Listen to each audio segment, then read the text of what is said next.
자, 21번 계속 이어서 한번 풀어보죠. 자, 다음 중 자본거래 자본의 각 항목에 미치는 영향으로 옳지 않은 것은, 자, 주식 배당은 자본금 증가하고 이익을 감소하죠. 자본이 불변이에요. 주식의 할인 발행 유상증자란 말에, 당연히 자본이 증가하고 이익하고 관계없고요. 그 다음에 총자본은 증가하지. 2번이 틀렸죠. 이렇게. 자, 그 다음에 자기 주식 취득이다. 자본금은 관계없고요. 이익은 관계없고, 그 다음에 총자본은 감소하죠. 자, 현금 배당은 자본금 불변이고 이익은 감소해서 총자본이 감소하죠. 나머지 맞고. 자, 22번은 풀지 마세요. 왜냐면 이제 주어진 자료에 기업과 니은과 디귿이 있어야 되는데 디귿이 없고, 그리고 기업 같은 경우는 그 자기 주식 5천만 원에 취득했다라고 하게 되면, 근데 거기 이 자본 항목과 관련된 주요 항목이 있어야 되는데 그게 안 주어져 있어요. 그래서 이 문제는 오류다. 그래서 넘어가시고, 자, 보지 마시고 23번. 자, 거기 다음 중 기업이 고객에게서 받은 대가 또는 지급받을 권리가 있는 대가에 상응하여 고객에게 재원하여 이전해야 하는 기업의 의무라고 하는 거. 이거를 우리는 계약 부채라고 하죠. 이게 기업의 의무. 거기 첫 번째 줄에 보면 받을 대가 또는 지급받을 권리가 있는 대가에 상응하여 이 고객에게 재원화 용역을 이전해야 하는 기업의 의무를 나타내는 것으로 옳은 것은, 자, 거기 계약 자산은 권리예요. 요거는 회사가 인식하게 될 권리고, 그 다음에 계약 부채는 그걸 이제 이행해야 되는 기업의 의무를 말하지. 환불 부채는 이제 환불받을 환불해 줘야 될 그런 부채고, 이렇게. 자, 그래서 사실은 이 첫 번째 줄에 나오는 받은 대가 또는 지급받을 권리가 있는 대가에, 그게 뭐냐면 받은 대가는 현금이고요. 그다음에 지급받을 권리가 있는 대가는 우리 반드시 이행해야 되는 그 계약금, 중도금 그 기일이 도래한 거지.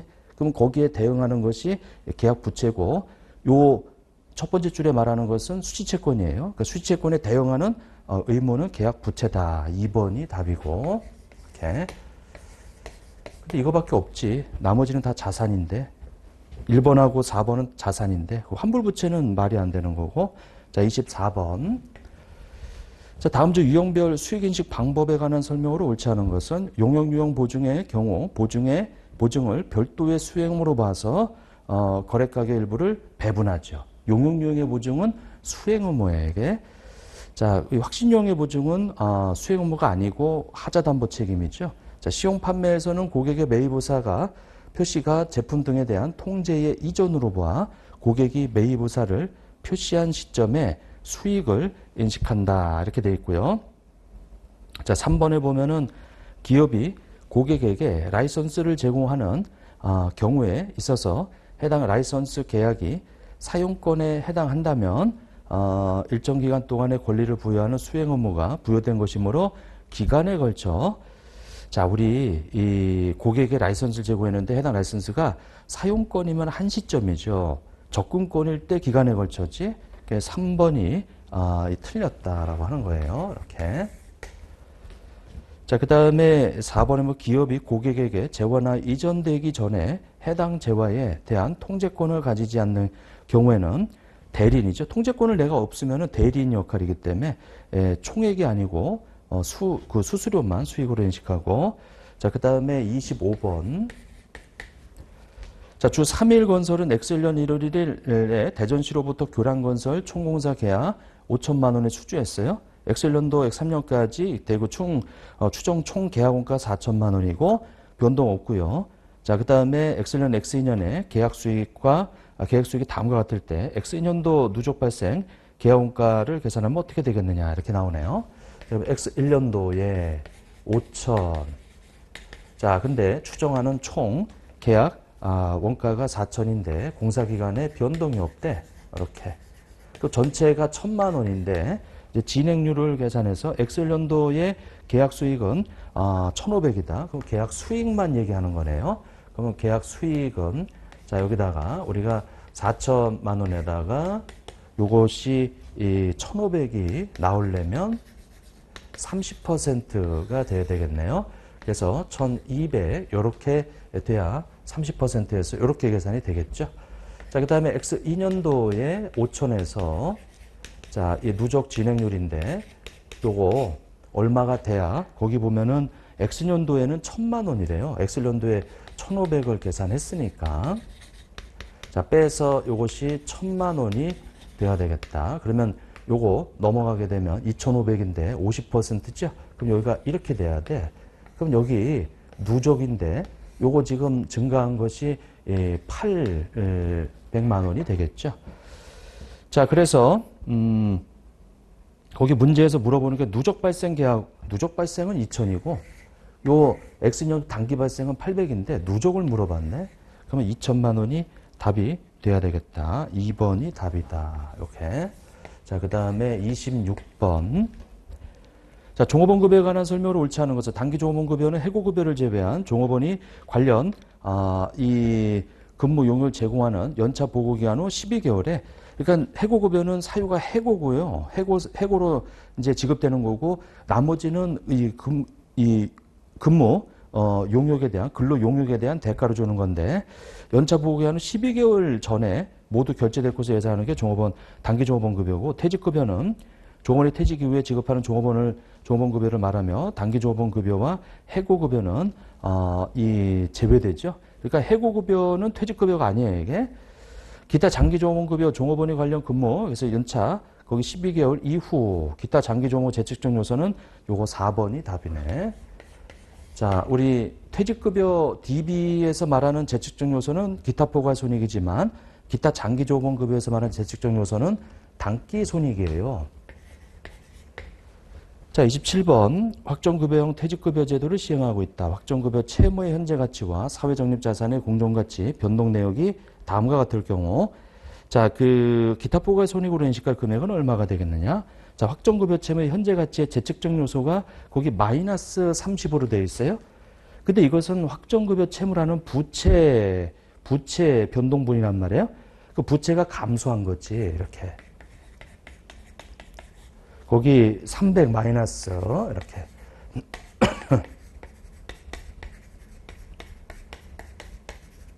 자, 이걸 말하고 사회적 자산은 자산인데 거기 재측정 요소가 플러스로 이렇게 되어 있어요.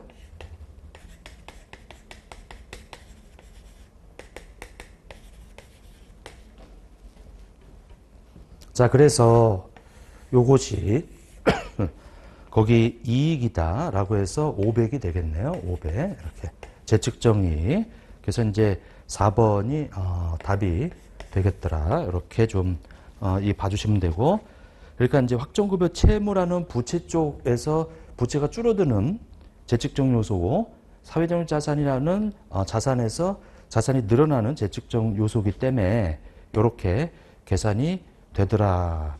자, 그 다음에 28번이에요.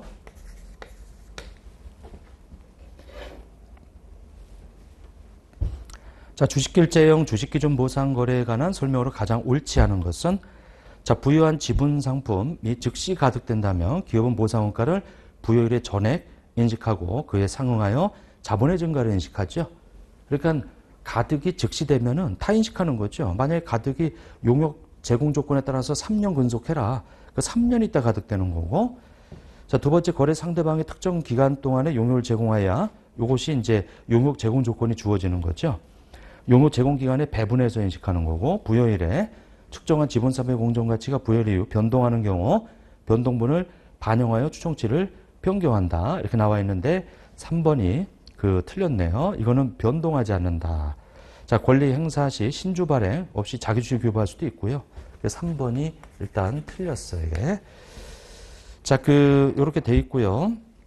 자, 근데 이것도 이 부여일에 측정한 지분 상품의 공정가치가 부여일 이후 변동되는 경우 변동분을 반영하여 추정치를 변경한다. 이렇게 나와 있는데 이거는 변동하면 안 되지, 이게. 자, 그 다음에 29번.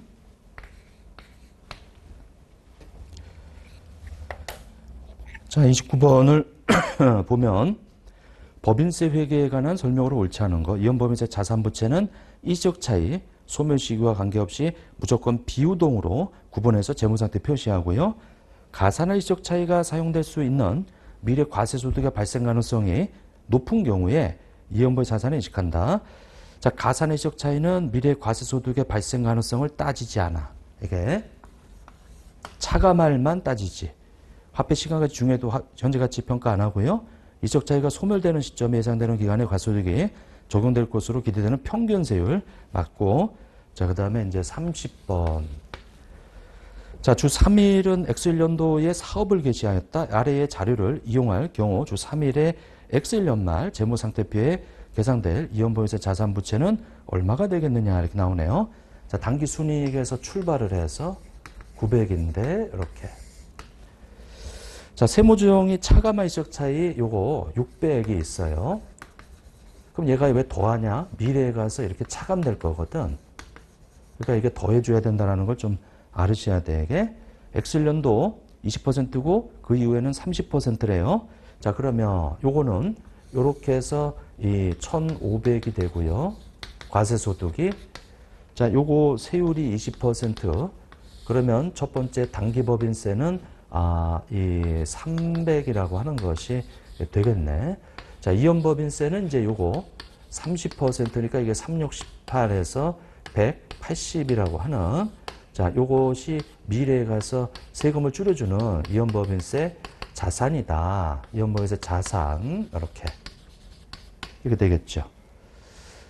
근데 문제에서 물어보는 게 지금 이연법인세 자산 요거 말하는 거네요. 요게 368에서 180만 원. 4번이 답이 되겠다. 이렇게.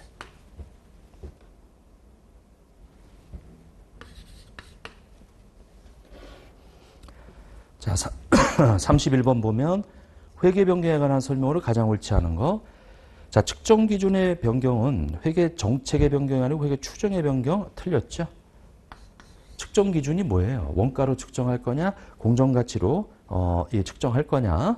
그러면 원가 모형에서 공정가치 모형으로 바꾸게 되면 이게 측정 기준의 변경인데 이거는 회계 정책의 변경이에요. 자, 이번에 어려우면 추정의 변경이고, 자, 세 번째 보면은 이제 신뢰성 있고 더 목적 적합하면 바꿀 수 있죠. 경과 규정이 없으면 이거 다 소급해야 돼요. 이거 이렇게. 자, 그래서 1번이 틀렸고요. 32번. 자, 당기순이익은 2천만 원. 자, 그 다음에 우선주 배당금은 200만 원 이렇게 되어 있고, 그 다음에 유통보통지수가 일요일날 17,000주 이렇게. 그 다음에 9월이라 유상증자 9,000 주예요. 9월 1일날 9,000주 이렇게. 자, 가중하자 12, 가중하자 4 이렇게. 17,000주. 그래서 3,000주. 자, 그러면 2만 주 이렇게 되겠네요. 요거는 1,800이 되고요. 그럼 이거 나누게 되면 이제 900원이라고 하는 것이 되겠더라. 이렇게. 그래서 3번이 답이 되겠더라. 이렇게. 그 다음에 33번. 자, 다음 중 지분법 회계 처리에 관한 설명으로 옳지 않은 거. 투자회사가 수취하는 배당금 금액은 관계기업 투자 주식에게 장부 금액을 감소시킨다. 자, 배당금은 원금의 회수로 보기 때문에 감소가 맞죠.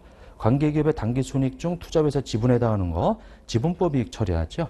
영업권은 영업권 상각 안 해요. 이렇게. 영업권이라고 하는 거, 자, 이것은 상각을 하지 않는다, 손상은 잡는다, 환입은 잡지 않는다, 이렇게. 영업권에 대한 회계 처리고요.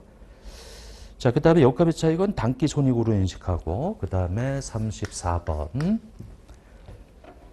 자, 발행 주식 40%를 5,000원에 취득했어요. 이렇게. 5,000원. 요거 40%인데, 우리 관계기업의 이 장부 금액은 아래 밑에 보면은 이 10,000원으로 되어 있네요. 이렇게 10,000원에 40%인데 요거 4,000원이죠.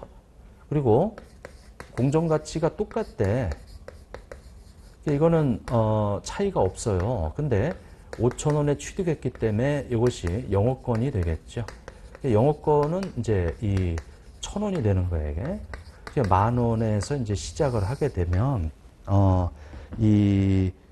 거기 관계적 투자 주식 장부 금액이 13,000원일 때, 요게 지금 13,000원이래요. 요게 13,000원이다. 이렇게. 지금, 이 엑셀런도 말에 요렇게 좀 바뀌었죠? 그러면 도대체가 여기가 얼마가 변동이 있길래 이게 지금, 이 40%란 말이에요. 그러면 오히려, 나눠주게 되면 32,500원이 되겠다. 32,500원. 여기 뭔가가 변동했어요. 단기 순이익이든, 아니면 OCI든 이런 것들이 변동했지. 자, 그래서 432, 428, 450에서 요거 32,500원이 주식회사 용산의 순자산 장부 금액이 이 장부 금액 이렇게 되어 있는데 요거에다가 지금 뭘 반영해야 되냐면은 이 13,000원이다라고 했을 때 요거에서 1,000원은 빼줘야 돼요. 1,000원은 이렇게 1,000원은 왜냐면 이제 여기까지가 딱 지분율에 이렇게 되어 있는데 거기다 1,000원을 더 해놨으니까 요게 40% 할 때 거기다가 1,000원을 더하는 거예요. 이렇게. 그러니까 여기 순자산하고 40% 했을 때 차이 나는 게 1,000원이 있어. 취득할 때 더 준 거. 그러니까 요거는 조금 조정을 하게 되면 얼마가 돼야 되냐면은 요 40% 한 거에다가 1,000원을 더해서 이게 되니까 12,000원을 하게 되면 3만 원이 되겠네요. 이렇게. 3만 원. 그러니까 3만 원에 40%에다가 더하기 1,000원 한 게 요거란 말이에요. 이게. 영업권이 살아있으니까 이게. 그래서 그거만 좀 조심하셔야 되겠어요. 이게. 3번이 답이다. 자, 35번. 자, 기능통화가 원화인 주식회사 3일은 1월 10일날 타회사의 지분상품을 5,000원에 취득했어요. 그러니까 지분상품을 기타 부가손이 이렇게 해서 분류하였다. 엑셀 연말 지분상품의 공정가치는 이 5,500달러 이렇게 돼 있네요. 자, 그러면 우리 이 5,000 이렇게 돼 있고 5,500달러로 돼 있는데 자, 처음에 1월 10일자는 1,200원이에요. 이렇게. 그래서 장부상 600으로 돼 있는데 기말에 가서 기말의 환율인 1,100원으로 자, 5만 원이라고 하는 것이 돼 있겠다. 그래서 요것이 평가 이 5만 원이죠. 이렇게. 평가 이익이 되겠네, 이게. 그래서 거기 단기 순이익에 미치는 영향이라고 되어 있어요. 아니, 근데 이거 이렇게 평가해도 이거 OCI야. 왜냐, FB OCI니까 단기 순이익에 미친 영향은 제로예요, 제로. 이렇게. 1번이 답이 되겠다. 이렇게. 그래서 이거 딱 보자마자 주식에 대해서 FB OCI? 그러면 이거 기말에 평가에도 다 평가손익은 OCI로 가는데 단기손익으로 보내지 않는데 근데 문제는 단기순이익에 미친 영향을 물어봤어. 제로가 되겠죠. 자, 36번. 파생상품 평가손익을 단기손익으로 처리하지 않는 것은 딱 보자마자 현금으로 미용회피라는 게 생각이 나야 돼. 그거는 이제 이 기타 부가손익 처리하니까 그게 1번에 현금으로 미용회피 나왔죠. 그리고 효과적인 부분 1번이 OCI다. 효과적이지 않은 부분은 단기손익이고 공정가치 미용회피도 단기손익이고 매매 목적도 단기손익 처리예요. 자, 그 다음에 37번. 자, 리스에 관한 설명으로 옳지 않은 것은 리스란 대가와 교환해서 기초자산의 사용권을 일정 기간 이전하는 계약이나 계약의 일부 리스에 대한 정의죠. 리스 이용자는 각 리스를 운영리스, 금융리스로 분류해서 틀렸죠. 2번. 자, 리스 이용자는 단일 모형이야. 금융리스처럼 회계 처리하는 거예요. 자, 3번에 리스 이용자는 리스 개시일에 사용권자산 리스 부채 인식하는 것을 원칙으로 하고요. 자, 4번에 단기 리스, 소액 리스, 그러면 인식 면제. 그래서 이제 운용 리스처럼 그렇게 인식할 수 있죠. 자, 원칙은 단일 모형이다. 자, 38번. 영업이 활동으로 분류될 수 없는 거 단기 매매 영업 활동이고요. 로열티 수수료 중개료 다 영업 활동이고 법인세 납부 다 환급 영업 활동이고 유형 자산은 투자 활동이다. 이렇게. 자, 39번. 자, 이자 비용은 30만 원이다. 다음 자료를 이용해서 주 3일이 엑셀 연도에 현금으로 지급할 이자 금액을 계산하면 얼마가 되겠느냐? 자, 그러면 자, 우리 이 이자 비용이 30이에요. 이자 비용은 비용이니까 차변이고요. 자, 관련돼 있는 계정이 미지급이자하고 성급이자가 있는데, 자, 미지급이자가 10만 원에서 25만 원은 15만 원만큼 우리가 부채가 늘었어요. 기중에 요 분계가 기중의 변동분이 요 대변에 15만 원 늘어났다. 성급이자는 4만 원이라고 해서 자산이 늘어났네. 이렇게 4만 원이다. 그러면 자, 현금만 빼고 이자 비용 관련돼 있는 회계처리 다 가져와서 변동분 다 해서 했죠. 그러면은 여기가 34만 원, 15만 원이니까 이제 19만 원이 현금 유출액이 되겠다. 이거죠. 이렇게. 자, 그래서 19만 원이면 2번이 답이 되겠네요. 이렇게. 자, 40번에 보면 영업활동과 관련된 자료인데 종료되는 회계연도 보고된 영업활동 현금은 1,000만 원이다. 포괄손익의 단기순이익, 이거 간접법이죠. 그 간접법은 이제 이렇게 해서 요 단기순이익이 모르죠. 근데 영업활동 요 캐시플로우가 요것이 현금이 지금 얼마냐면 1,000만 원이 이렇게 들어왔어. 1,000만 원. 자, 그러면 이제 이 감가상각비하고 유형자산 처분이 감가상각비가 100이고요. 그 다음에 유형자산 처분이익은 50이에요. 이렇게. 그럼 이 당기순이익의 100만 원이 원래 비용으로 유형자산 처분이익이 이익으로 여기 반영되어 있는데 그걸 없애야지. 왜? 요거는 투자활동 관련된 거라 없애면 나머지가 영업 관련 당기순이익만 남겠지. 여기는 전체 당기순이익인데 거기서 투자활동 관련된 거 제거시키면 영업 관련된 손익만 남아요. 그럼 거기다가 영업활동 관련되어 있는 매출 채권의 증가, 자산의 증가는 차변이고요. 그 다음에 매입 채무의 감소, 부채의 감소도 차변 이렇게 적어주죠. 그럼 얘가 반영되면은 요거 다 더하게 되면 이것이 600이라고 하는 것이 되겠더라. 이렇게. 자, 그래서 여기도 1,600이 돼야 돼요. 그럼 요거 100이니까 요것은 1,500이라고 하는 것이 되겠더라. 그래서 4번, 요 40번의 답은 1,500이라고 하는 3번이 이제 답이 되겠네요. 자, 여기까지 기출문제 풀이를 마치도록 하겠습니다.